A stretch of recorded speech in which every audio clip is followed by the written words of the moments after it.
जय गुरुदेव, जय माँ गायत्री। सभी को मेरा प्रणाम। आप सभी कैसे हैं और कैसी चल रही है आप सभी की नवरात्रि साधना, ज़रूर बताइएगा। और जो कुछ भी नवरात्रि के विषय में मैंने आप लोगों को समझाया है, उसके अनुसार आपको बहुत सहायता मिल रही होगी आपकी इस अनुष्ठान साधना में।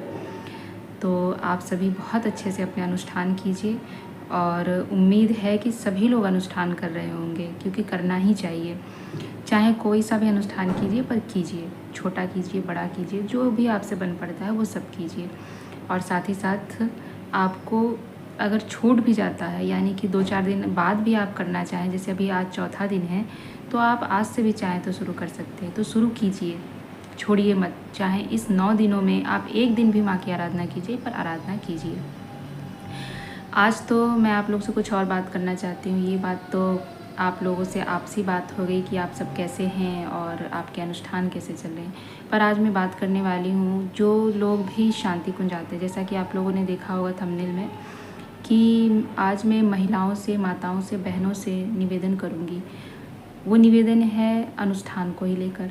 जैसे कि शांति कुंज में जब भी आप जाएं, तब की बात तो मैं नहीं करूँगी, पर विशेष अनुष्ठान में जब जाते हैं आप, जैसे खास करके कोई अनुष्ठान होता है, उस वक्त जब आप जाते हैं तो कुछ खास बातों का ध्यान रखिए। पहली बात तो अनुष्ठान को बहुत बड़ा एक साधना समझिए। इसमें एक साधक जो होता है हर स्तर से प्रयास करता है अपने अनुष्ठान को पूर्ण करने का।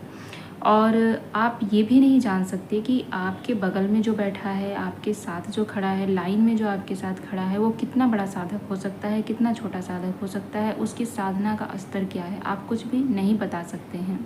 आप ये बिल्कुल भी तय नहीं कर सकते कि आपके आसपास कौन है और कौन किस तरह की साधना कर रहा है।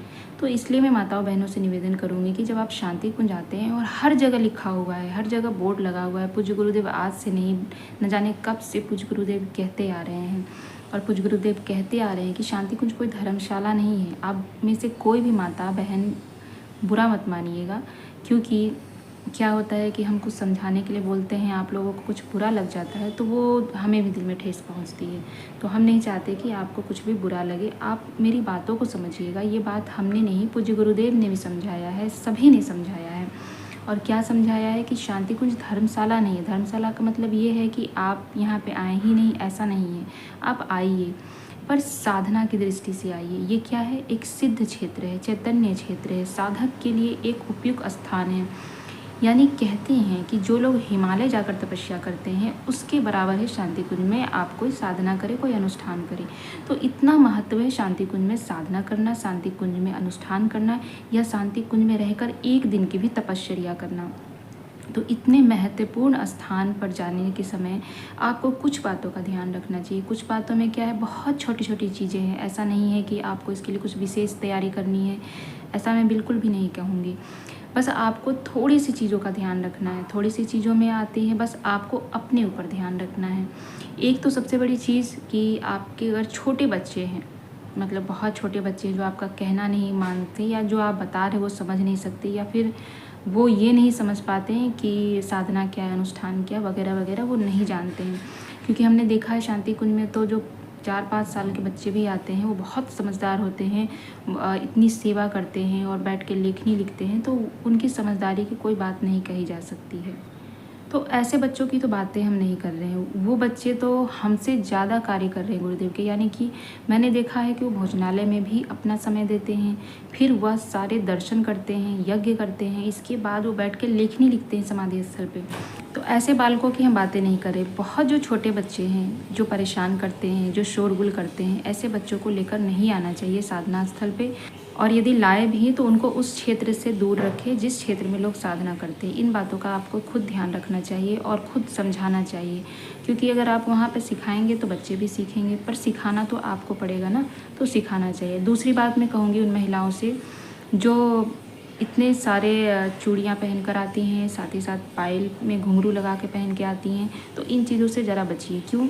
क्योंकि जब आप किसी के आसपास से गुजरती हैं, कोई ध्यान में बैठा है और आप इस तरह से गुजर रही हैं, आपके पायल की छम छम, चूड़ियों की छन छन बज रही है, तो क्या होता है कि सामने वाला का ध्यान भंग होता है, सामने वाला का ध्यान टूटता है, तो इन बातों का आप ध्यान रखिए। अब कुछ लोग बोलेंगे कि हम शादीशुदा हैं तो हम नहीं पहने, आप पहनिए, आपको किसने मना किया है। पर जब आप साधना क्षेत्र में आए हैं, अनुष्ठान करने के लिए आए हैं, या नहीं भी आए हैं तो आपको ऐसा पता है कि यहाँ अनुष्ठान होता है, यहाँ साधनाएँ होती हैं, तो आप कुछ चीज़ों का ध्यान रख लीजिए।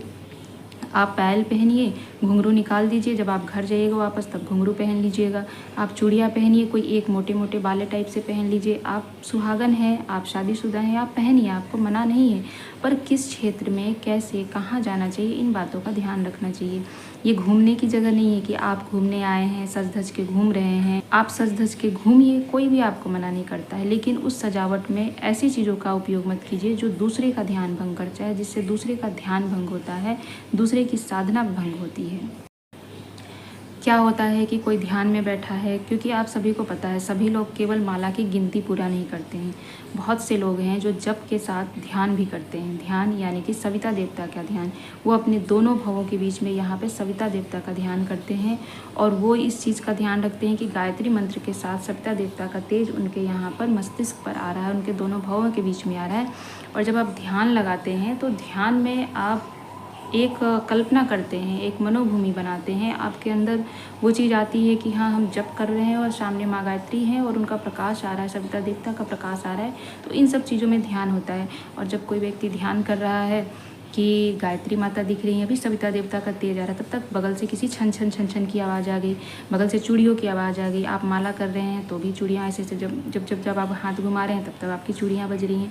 तो क्या है ये सब? आप साधना करने आए हैं, साधना कीजिए, दूसरों को भी साधना करने दीजिए। इन चीज़ों से लोगों में क्या होता है कि उनका ध्यान बार बार टूटता है और वो नहीं कर पाते हैं।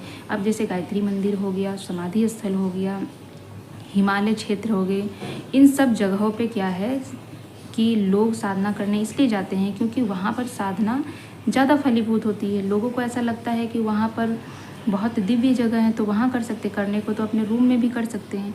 तो आप जब शांति कुंज में आएँ तो शांति कुंज को एक साधना क्षेत्र समझ कर आए। जो लोग घूमने भी आते हैं वो भी ध्यान रखें कि एक साधना क्षेत्र है। आपके आने जाने से साधक परेशान हो सकता है, साधक को विघ्न हो सकता है, और ये आपके लिए कहीं से भी सही नहीं कि एक साधक को विघ्न उत्पन्न हो। तो इन चीज़ों का ध्यान रखिए। इसमें बुरा मानने वाली कोई बात नहीं है। आप उसी चीज़ को थोड़ा हटके कर सकते हैं।